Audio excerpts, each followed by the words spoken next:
News 3 starts right now. Tiny homes and smart home technology will take over the World Market Center this weekend for the Home Improvement and Backyard Expo. And joining us now with everything that you need to know is Senior Vice President at Brink's Home Security of Las Vegas, Chris John. Thank you so much, Chris, for joining us today. Thanks for having me. Yeah, it's our pleasure. So this is pretty interesting. We're going to talk about smart homes and then the tiny homes. And you would think that these would be on like opposite ends of the spectrum, because one seems like really luxury and the other one seems like you're trying to pare down your lifestyle in a way. Let's talk about the smart tech that people can expect now. So a lot of the smart technology that people are talking about with smart homes, a lot of what they think are just like smart bulbs or like doing stuff with your phone to control it, but it's not just that, right? So one of my neighbors actually the other day just had their house burned down all the way to the ground. And what happens when a fire happens in someone's house is the smoke alarm goes off. The thermostat realizes that the house is too hot, so it starts pumping fresh air on a fire.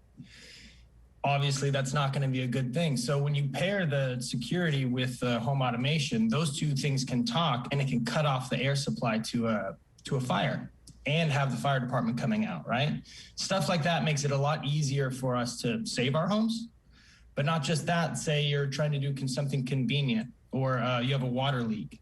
You compare a flood sensor to smart technology, and you bring those two things together. 2GIG is making those now. So you put a flood sensor under your sink, you start noticing it's starting to leak, and the water valve outside shuts off so there's no water damage in the house.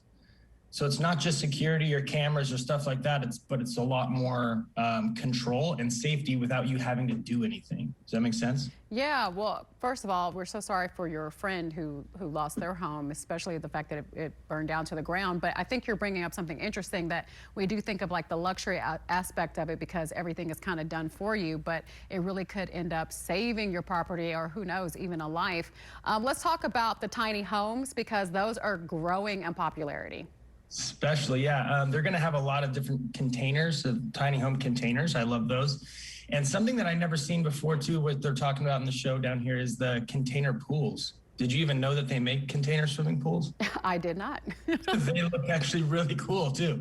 Yeah, I think they were talking a lot about a guy that's going to be in charge of it out there. He gave up his big house and started traveling the world before COVID. And then he's like, I'm going to spend my whole life in an Airstream. And then all of a sudden, all the parks were closed. So he's like, what am I going to do?